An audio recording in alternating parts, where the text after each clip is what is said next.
Just lay a yo on him. My name is Gene Cipriano, but everyone calls me Cip. My dear friend Fred calls me Cip. I call you Papa Cip. Papa Cip. And my background is I didn't go to college. Right out of high school, I went on the road with a name band. And I don't know if I should mention the name of the band. Nobody knows name band. I mean, you tell them I was with Tommy Dorsey. People say, "Who's Tommy Dorsey?" They've read the book, though. Yeah, well, actually, in 1945, I went on the road. I was still a junior in high school with a band called Ted Fiorito. And there was a 16-year-old trumpet player on the band, Doc Severinsen, and he was a whiz back then. And I had to go back and finish high school because I promised my dad right after Labor Day, but Doc went into New York, and the next thing I knew, he was with Charlie Barnett's band. And I was jealous and envious of him. But I finished high school for Dad, and then I had a chance to go out with the Tony Pastor band, and the Clooney sisters were on the band at that time, Betty and Rosemary. And I stayed on the band a year, and then I went into New York. And to work out my 802 card, you had to live there 6 months, and I met a lot of good people and rehearsed with a lot of different bands, Claude Thornhill's band and Boyd Rayburn's band. These were just rehearsal bands, but the music was so good. And then I had a chance. I was playing in Washington with a band called the Gene Williams Orchestra. He used to sing with Claude Thornhill, and he had a great book because Gil Evans wrote his book. And while I was there, we were only making $90 a week. But it was fun. I was young. Everybody was young, and it was fun. But then a friend of mine that was with the Tex Beneke Glenn Miller Band, he called me. He said, "Cip, where are you?" I said, "I'm in Washington." He said, "Could you come down to the Meadowbrook in New Jersey?" That was a place where a lot of bands played. I said, "Why?" He said, "Well, Tex Beneke is looking for a tenor player." I said, "Well, what does it pay?" He says, "Well, we start you off with $155 a week." I said, "You got to be kidding." I said, "I'll be there."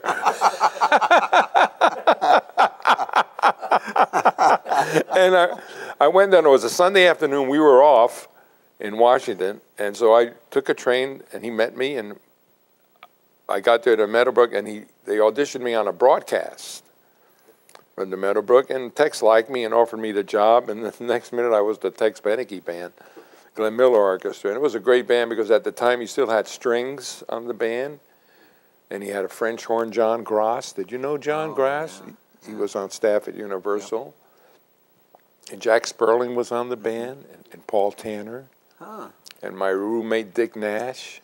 Wow. It was a good band, and I was on the band a year and a half, and Edie Gourmet was the girl singer. And none of us liked her. We always were putting her on. Well, she was only 17 or 18, but she wanted to be like everybody's sister, you know. And what did you guys want to be like? No, we wanted no part of it. But she sang great then, I'll have to say. Even back then, she had a strong voice. And look, you know, we all know what happened after that. And I stayed with Beneke about a year and a half.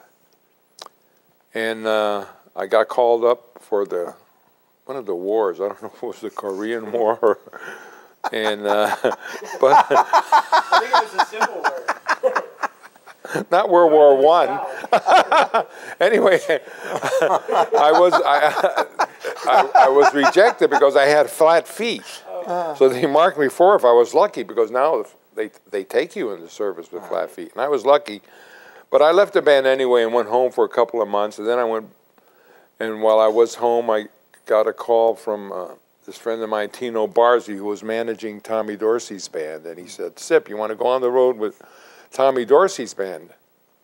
I said, "Yeah, what does he pay?" He said, "Well, we'll start you off with $175. That was good money back then. There's a running theme here, I see. That was in 1952. Wow. And it was a very good band. We had the great trumpet player, Charlie Schaefer's was on the band, a great tenor player, Sam Donahue. And that's where I met my wife, because Frances was singing on the band. I stayed on the band about a year. We came out to Hollywood. We played the Palladium for 5 weeks and did some musical shorts. And then I went back east, and then Fran and we got kind of close, and we wanted to get married.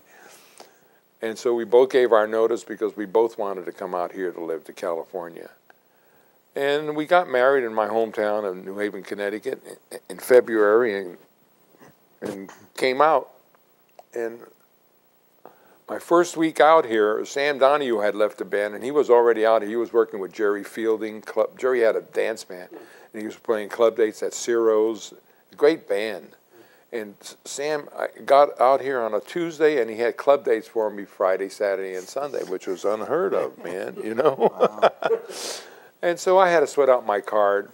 But my break came because when I was with the Beneke band, the middle band, Henry Mancini was the piano player. But I was on the band. He was only on the band about 3 months when he left. But he remembered me.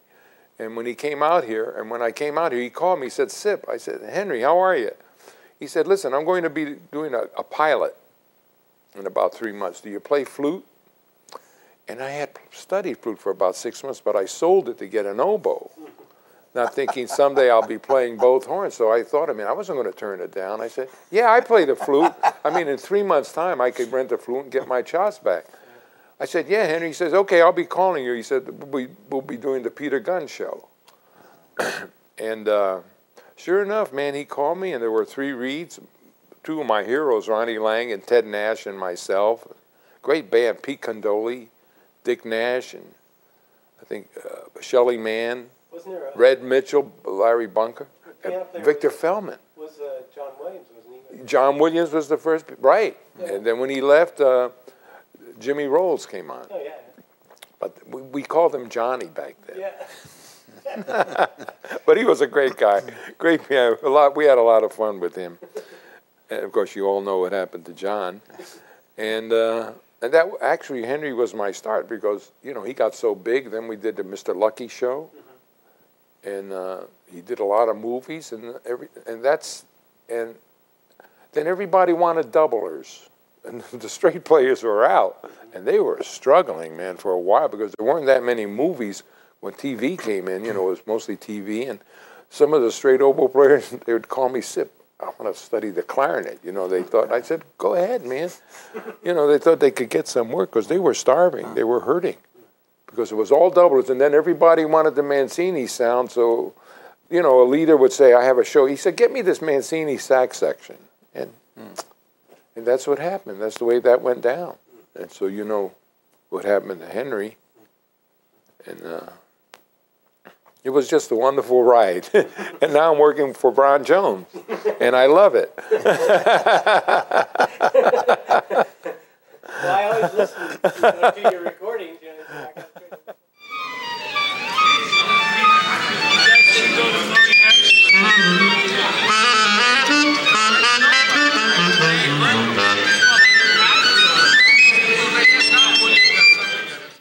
Hi, I'm Fred Selden, and where should I start? I started playing saxophone. That was my first axe when I was about 8 years old, and by the time I was 13 already, I was already playing gigs. I was playing weddings and bar mitzvahs, and I was in junior high school, and all my friends would say, so, well, you want to come hang out this weekend? I said, sorry, I've got 4 gigs. You were making money. Yeah, I was making good money. I was 13, and the other guys in the band were 16, so they could at least drive to the gig, and my parents would come, and they'd pick me up and hang out at the party or something. Oh, that's great, man. They supported you all the way. They supported me all the time. In fact, even my parents... That's something I know your dad supported. He sure did. Totally. And my parents were so behind me. When I was in high school, we were able to come to my house at 1 o'clock in the morning and set up and start playing all night. And my father would wake up, he'd go, oh, sounds good, I'm going back to sleep. And we'd play till 4 or 5 o'clock in the morning. And anytime we wanted, and the neighbors were cool. And that was just such a great environment to grow up in. And then there was a youth band called the Robin Hood Band. It was sponsored by the Independent Order Foresters. And I got in that band when I was 12. And Tom Scott was in that band, Tim Weisberg, Jimmy Gordon. And that band kind of taught us what to do. Taught us how to be professionals. I mean, even if you didn't bring a pencil, you were fined 50 cents. Yeah. And you had to keep on re-auditioning, know all your scales, and we had dancers and singers. And by the time I was 16, we recorded an album. Bones Howe was the engineer, and Dave Pell produced it. We went to Europe. We did 2 movies. And it was just this incredible thing to do as a kid, to grow up with all this great musicians, and that became my social life too. That was, and so on top of that, then I was playing in my little band, playing weddings and bar mitzvahs. And then when I was 16, something very special happened. I met Shorty Rogers. My brother, who had been turned on to jazz by a concert at North Hollywood High School by Bud Shank and Shorty, met Shorty in a lawnmower shop. And Shorty was getting his kid's go-kart fixed. And my brother had a lawn service, and he was getting his lawnmower fixed. And he goes up to Shorty and says, "Hey, aren't you Shorty Rogers?" He says, "Yeah." And Shorty says, "Yeah." And Yeah, Fred. my brother says, "Well, I've got a kid brother who plays." And for some reason, Shorty said, "Well, here's my number. Why don't you have him call me? Have him call me at Tuesday at 3 o'clock. Well, Tuesday at 3 o'clock, I'm like watching my watch, and we were in a store. I still remember this. I remember the store even. It was such a momentous event. And I said, "Can I use your phone?" And he says, "Yeah." I said, and he heard I was calling Shorty. I said, "You're talking to Shorty Rogers?" I said, "Yeah." I called up Shorty. He says, "Well, come on over and let's meet." So I came over, and he says, "Okay, play something." He sat on the piano. I played some blues or something. He says, "You want to study with me?" I said, "I'd love to." And I became his only student. And we went through a whole different set of relationships, Shorty and I, because first I was his student, and then after 6 months I came to a lesson. He said, "Okay, you're going to learn how to write now." I said, "Oh, okay." He says, "Here, buy these books." Percy Gotchus's something counterpoint. Anyway, so I started writing with Shorty. Went up and bought a piano, and here I didn't know. He just kind of just pushed me in different directions. And then I used to go to sessions with him, and then through him I met Bud Shank, who I have to back up because when I was 13. That's when I got into jazz, and like I said, my older brother, who didn't play anything, but he was into jazz, and he used to be playing music, and I'd be practicing, and I'd always be saying, "Hey, turn that stuff down, would you?" And one day he was playing a Bud Shank album, and I said, "Hey, turn that up." I said, "What is that?" and I went into his room, and that was it. It changed my entire life. And I remember the album. It was Slippery When Wet. Bud had done an album for a surf movie. Was Bob Cooper on it? No, it was just Bud. Dennis Budimir was playing guitar. Yeah. I can still sing you the tunes and the solos off of that album. I mean, that's how much I listened to Did he play flute also? Played flute. Yeah, flute and alto. And so through studying with Shorty, I met Bud. And then I studied with Bud, not steadily, but Bud, it meant so much for me to be hanging out with him. I would make a laundry list so long of questions to ask Bud. And I'd go there, and he'd help me with everything I needed to do. And then I would go see Bud play everywhere. I mean, I couldn't get enough in my ears because it was great sound. In fact, when I was working, I remember once I sent my parents to go see him because I couldn't go see him. I said, "You guys go, Somebody's gonna fill the chair. Right. So like what I said with Shorty, he became my teacher, then we became friends, and then we used to kid whether he was my brother or my father. I mean, he was just this wonderful, wonderful human being that just was so cuddly and so spiritually warm, and just a great, great cat. And he gave so much to me. And I used to go to sessions with him and hang out and go to dubbing sessions, and he showed me what it was all about. And so then it came time to go to high school, and I took this aptitude test, and it came out like 100% music and 99% math. So my parents said, okay, they wanted me to go to school, so I got accepted to UCLA. And they said, well, you should become an accountant, because I was good in math, right? I said, so for 1 week, I said, okay. And then, like in the back of my head, it's going, wait a minute, accountant? I said, wait a minute, this isn't going to work. So I went up to my parents and I said, okay, I'll go to school, but it has to be music or nothing. I said, okay, fine. There was no argument, you know. That's what you want? Great. So I went to UCLA, and by the time I was a graduating senior, Shorty had gotten me a gig. Did you know Bob Keane? Sure. He played clarinet, yes, didn't he? Yes. And he had a record company. And Shorty got me a gig as the staff arranger for that. And he wanted jazz influence on his R&B things. And it wasn't until many years later, there was this R&B guy who used to write the tunes, and then I'd write these jazz arrangements, and we'd argue there's too much jazz, but that's what the producer wanted. And the guy I used to argue with was Barry White. Oh. And I didn't know it till years later. I saw his pictures and said, oh, that's the guy I used to write tunes with. It was a trip.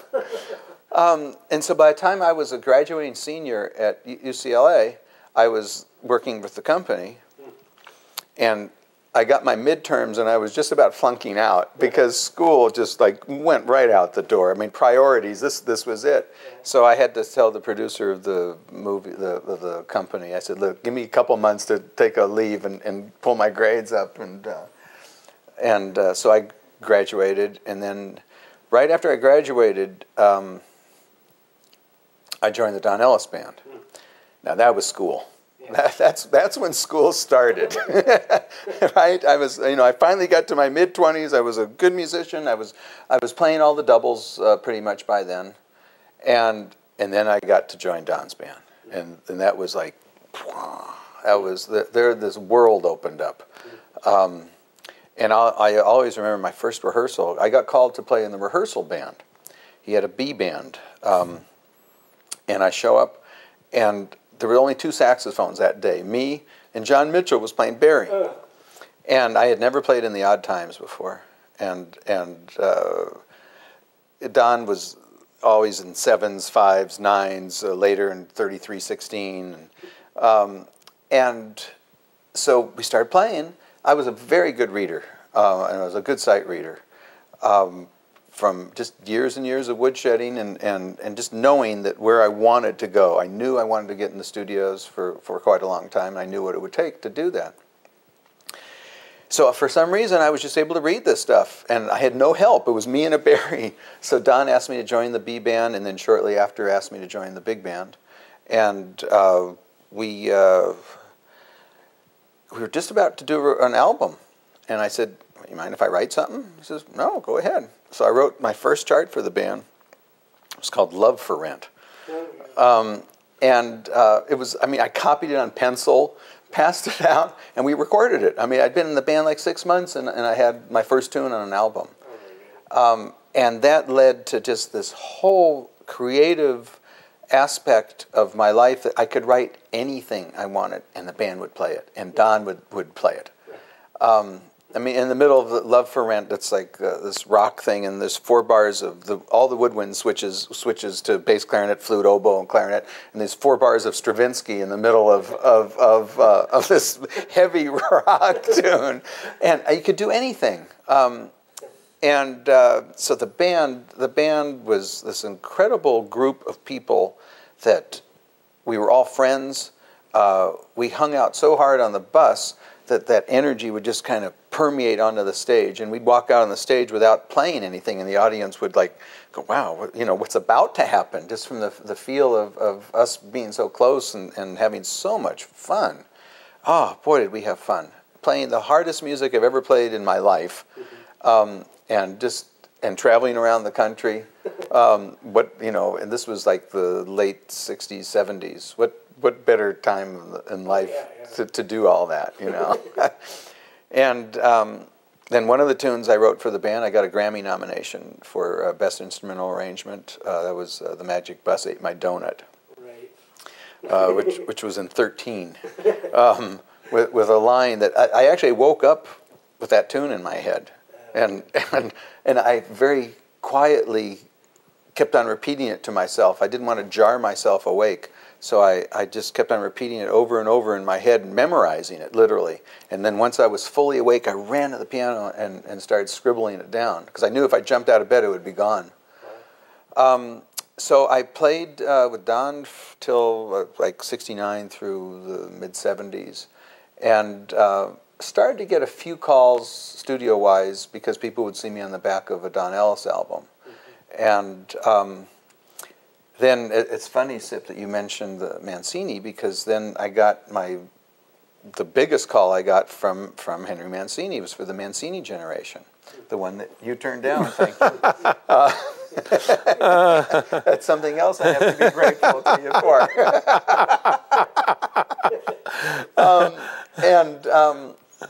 So I got that gig, and that's a funny story with that too. It came from such left field. His contractor, Viola, called, and she had this very gravelly voice. And says, "Hi, is Fred Selden there?" I said, "Yeah, this is Fred Selden." He says, "How would you like to do a 26-week television show with Henry Mancini?" And I mean, I was in shock, and I swear, I said, "Who do you want?"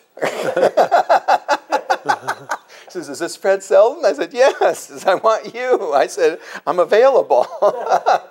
And I got the gig because Bud Shank and Tom Scott had recommended me to Henry. And that opened up a huge door. And then I started doing work in studio stuff. And I got to start working with Shorty. And Shorty, he knew I wasn't ready until I was ready. And then he wasn't going to throw me a bone unless I deserved it.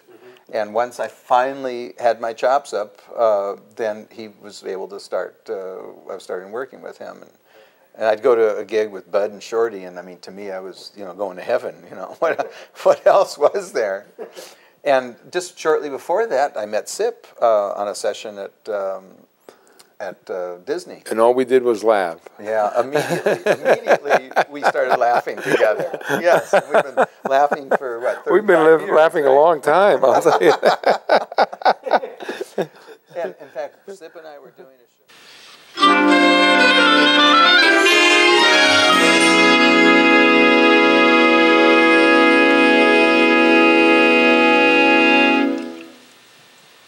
Well, that was our college. Yeah.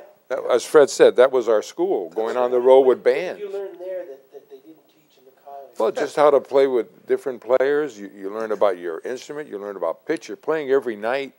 And when you're playing for acts, you're playing every kind of music. Sometimes you'll go into a theater and there's acts to play, tap dancers and singers and jugglers, and it's all type of music. And I think at that time, that was the best experience you could get.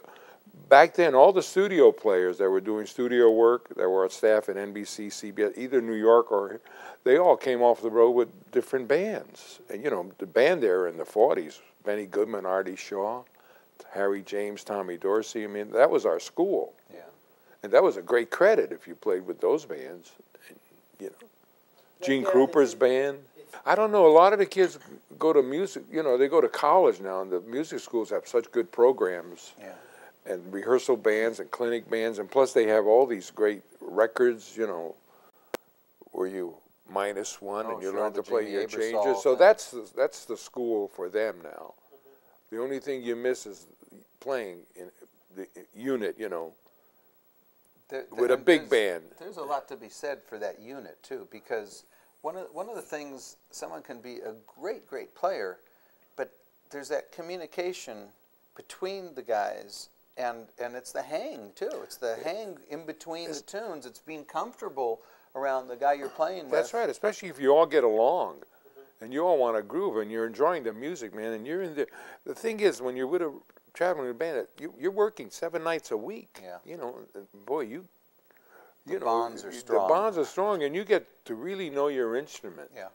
If you want to become a classical oboe player or a flute player or a clarinet player in a symphony, then you go to college or some university which has good teachers, because that's the way you learn to play those instruments. You can't learn those on the road. Well, I will have to say, my dad was a clarinet player, so he put a clarinet in my hand when I was 8 years old. And he was a very good clarinet player. And so that was my background. I studied clarinet about 5 years with him. And he was out to, they say a father cannot teach his son, but Dad was out to prove he could, because I got a lot of wax, man. And I had a metal, I still remember, I had a metal, my first clarinet was a metal clarinet, and I wasn't practicing. I wanted to hang out with the guys, you know, play baseball, and I lived in kind of a tough neighborhood. And if they see me with the clarinet knickers, you know, they'd say, "Oh, sissy," and all that shit, you know. I didn't want any part of that. So one time I brought a lesson. It was terrible. My dad took the clarinet, banged it over my knee, and the bell came off. And my mother's in the kitchen crying. He said, "You want to be a boob? You want to hang out with the guys? Go ahead." Wow. And about a week later, I went crying for the clarinet. And then I really settled down. And he got the clarinet fixed. He got it soldered back. Oh, that's funny. And then I really went all out.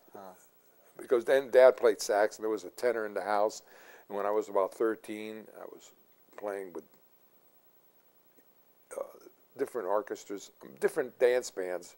Because there was a kid, his dad had a fruit market, and they had a lot of money. And he was always buying the latest stocks and stands and lights, you know. And there were other musicians, and we'd rehearse every Saturday morning or Sunday. And that was it. And by the time I got to high school, then I began to do a lot of club dates, because Yale is my hometown. We played a lot of dances at Yale University. I still remember the Yale Junior Prom.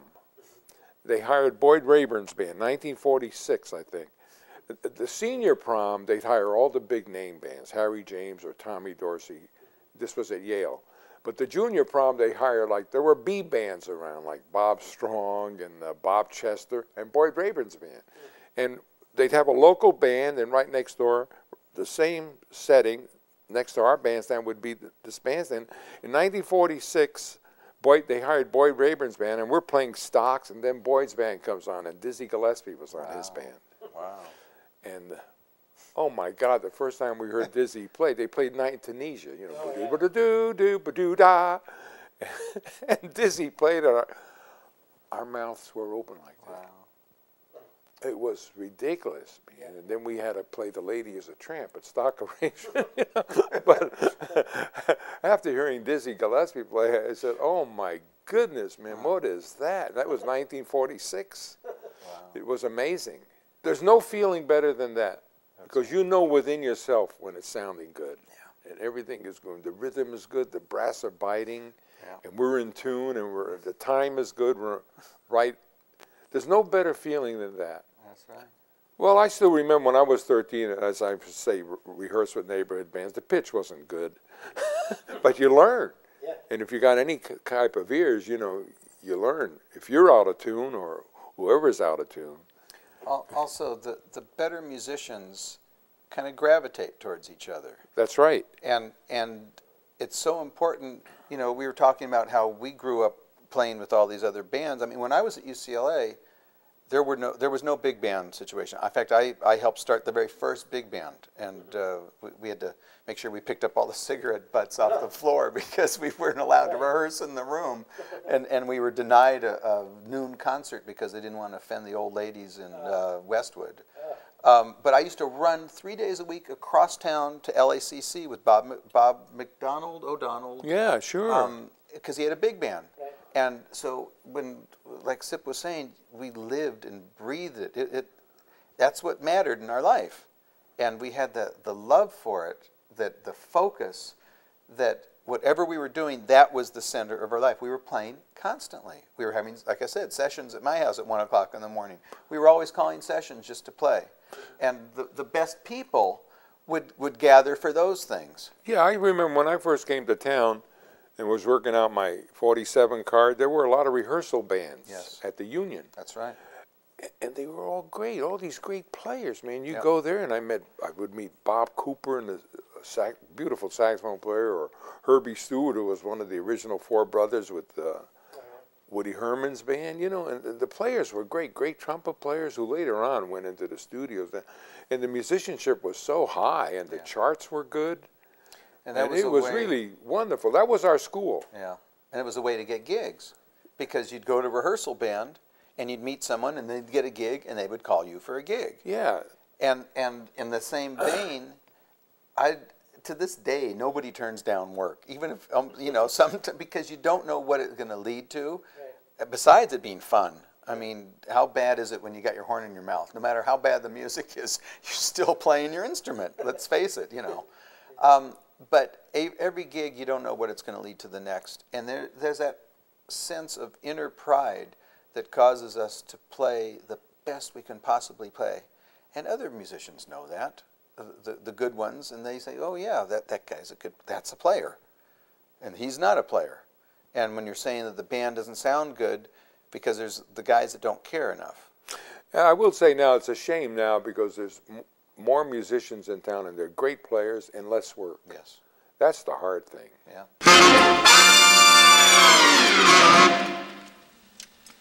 But when Fred and I came out, there was a lot of work. There was TV work. There were no synthesizers. Right. And, you know, it was all live music. And the producers liked live music on their TV shows. If it was like 26 shows, they'd score it with 26 shows with live music. That's right.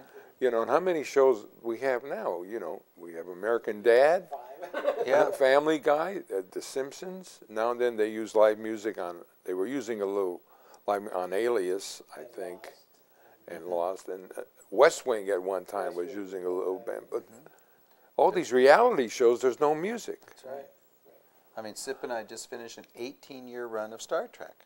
Yeah. That was with a 35-piece band for 18 years. And what a hang that was. It was Fred, myself, Pete Chrisley, and we would let and now and then we'd let Susan now and then we would let Susan Greenberg join us, who was a fine girl flute player. Yes. Yeah, we liked Susan. We had a lot of fun with her. Yeah. But those gigs are far and few between now. You know, and the Jag had live music. That's canceled. Yeah. So you feel sorry. You don't know where the young kids are going to go. It's I mean, it's if their heart's set on it, and if they're great, they'll make it. Yeah. You know, when Fred and I broke in, or especially when I broke in, there was so much work. There was live television. Yeah. You know, variety shows. You know, Red Skelton, Danny Kaye, Milton Berle, Andy Williams, Dinah Shore. And then in New York, they had Perry Como, the Lucky Strike Hit Parade. Those were all live shows. Plus, out here, we had the records and jingles. And film TV was coming into its own. So there was so much work. And it's not, right now, it's not like that. No. The service, you know, someone would be producing an album, they'd say, we need a saxophone section. So the service would get on the phone, are you available in 2 hours? Yeah, right. And now, you know, you hit the I remember the a lot of saxophone section times, stop. I'd have a morning call, maybe at MGM, we're doing a show, and in the middle of the morning, Sip, what time are you through? Could you be somewhere at 2 o'clock for a record date? It just went on, because they were, during the 60s, everybody was recording. You know, records meant nothing, and if they went overtime, or they were making so much money and recording everybody. And it was hard to find an album that you weren't on. But now, you know, speaking of Barry White, I did a lot of his, but he was deep, man. Anyway, it's not like that now. I mean, there aren't that many record dates because they're all self-contained groups. But no one wants to make a mistake or goof off or slack off. In a concert, you might, a concert or a recital, recital is a little different than a concert, right? Because the recital, it's all on you, and you're usually playing some really, really hard music. Yeah. So the practice time is really going to be a lot more focused. Right. I mean, hours and days and weeks, depending on, I remember when I had to play the Prokofiev Flute Sonata. I mean, I looked at it the first time and thought, my God, I'll never play this in my life. And by the time I was practicing, you know, 5, 7, 8 hours a day. And Just put myself in a zone, and that Fred, was it. and it shows, man. Thank Because you. your flute playing, man, has gotten so great. Well, thank you. Your pitch and your sound and everything. But I got to, you know, last week I worked with the Manhattan Transfer, and they had a great, you know, it was a great band. We only had a 3-hour rehearsal, and the show was that night. But I didn't feel anything different there than if I was doing a 3-hour, because you don't want to make a mistake. Right. Nobody. It's what I was saying before, that inner sense of pride and wanting to do it. It's because you care so much about what we're doing. Every note has to be a jewel. That's right, and you're working with guys. You don't want to let them down. Right. And plus, you don't want to go overtime. Financially, it'd be a disaster, you know. And you want to be called for the next gig, too. Yeah, you bet. That's right. And certain players bring so much energy to the job, you know, just being there. That's right. Like Pete Chrisley. Yeah. Oh, man. He's a gem.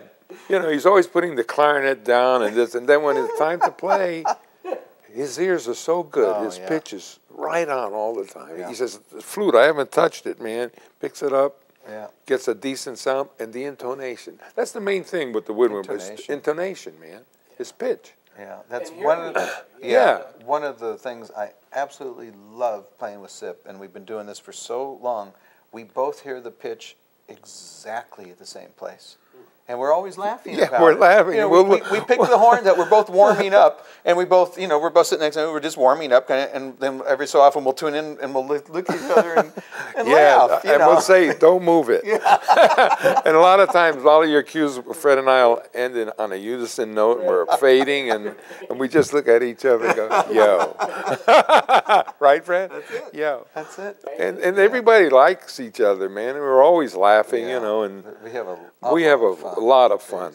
I always look forward to your dates. We're talking about Pete. I mean, there's always so many great one-liners. After one of the times he was playing flute, it was a really hard flute part, and he puts it down. He puts the flute down on the stand. He says, looks at me. He says, "I knew I should have sent that out to be practiced." Another line with Pete. He was doing an Academy Award show, and they wanted some source music, and John Williams was the conductor. And so they played the Pink Panther, you know, boo-doot, boo-doot, boo-doot, boo-doot. And Pete just tore it up, the first solo. And in the booth, we need one more. And the second solo was just great. And the string section were applauding Pete. And as John Williams just nodded, you know, he didn't say much. And as John was walking off the podium to go in the booth to hear it, Pete stood up with this clarinet. He says, "And then I have to play this fucking thing." The strings said they first looked at John Williams, you know, they wanted to laugh, but they had to make sure it was all right with John. Then they fell out, man, because even John sort of smiled a little bit. True story. That's a true story, man. And you know, Pete's 6'5", but his voice sounds like he's 3 years old. He's got this little baby. And then I had to play this fucking thing. It's almost weird, like when I go in here.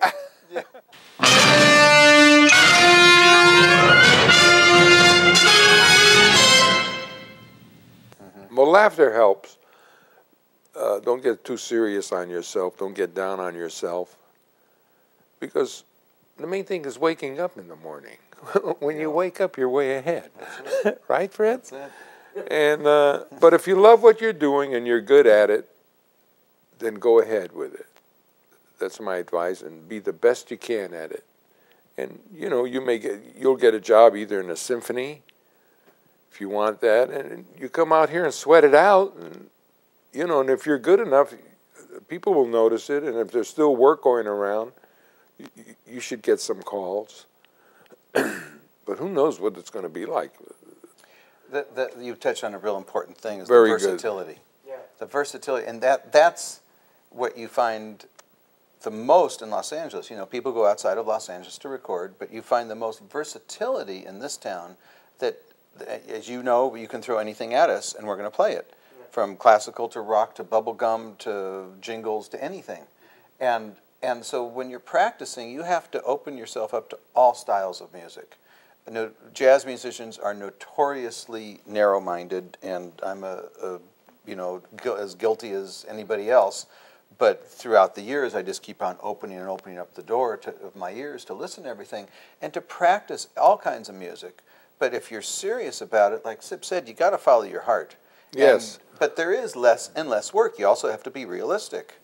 And not to be a pessimist, but my wife, who interviews all these people for reality TV shows, interviewed maybe 60 musicians for In Excess, Rockstar In Excess. And all these people were so passionate, but they had gone through a life of angst. And one guy actually, you know, he called up his wife and said his kids were into music. He said, "I want you to sell all the instruments. I don't want my kid to be anywhere near an instrument because I don't want him to go through what I've gone through." I mean, it's really sad. And I will say also this: if you want to get married, don't.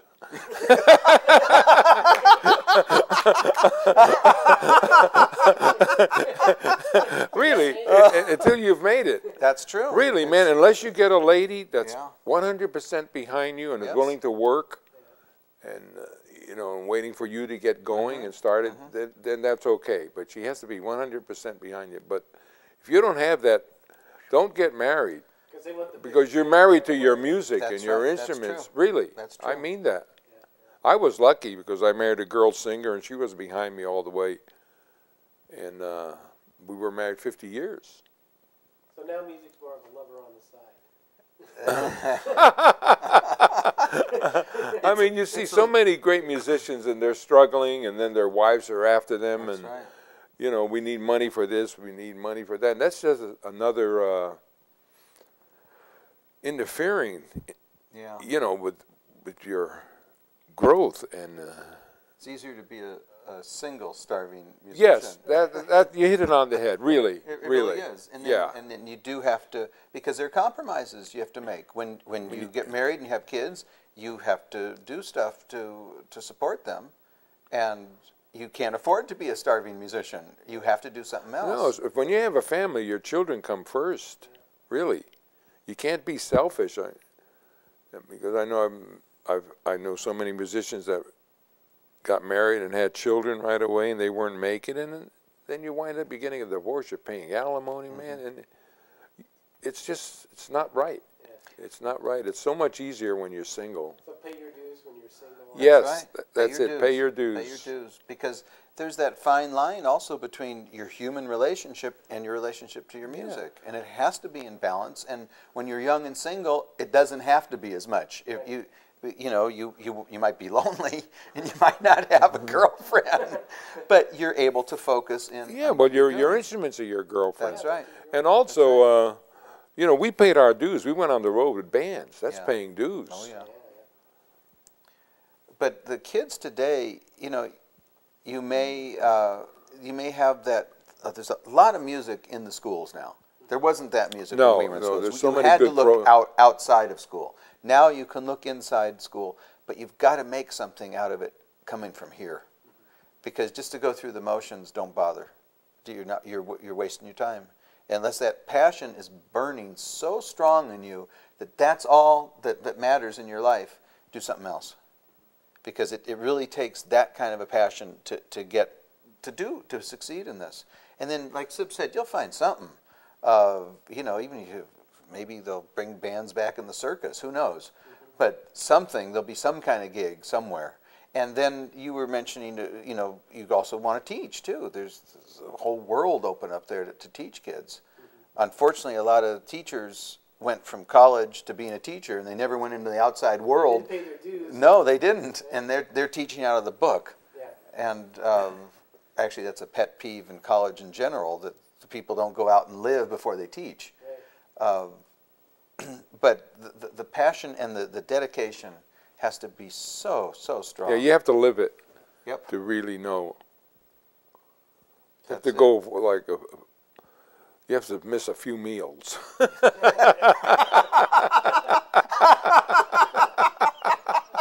Really, I knew a guy when I was living in New York. He'd open up a can of beans in his apartment and eat them cold with a shoehorn, man. I mean, he was starving. Then he lived above a bakery, and he'd go and buy bread for 3 cents, you know, a day-old bread. But you got to sacrifice, and the guy, you know, it paid off. He became a top studio musician. Did he use an old reed to eat No, the beans? no, he had a shoehorn. I swear to God, he had an old shoehorn. He'd open up a can of Vandy beans, and that was it, man. Wow. You know, I'll tell you his name, Ted Nash. Really? Yeah, when he was working in New York, 802. Wow. And then he went with Les Brown, and that was it, man.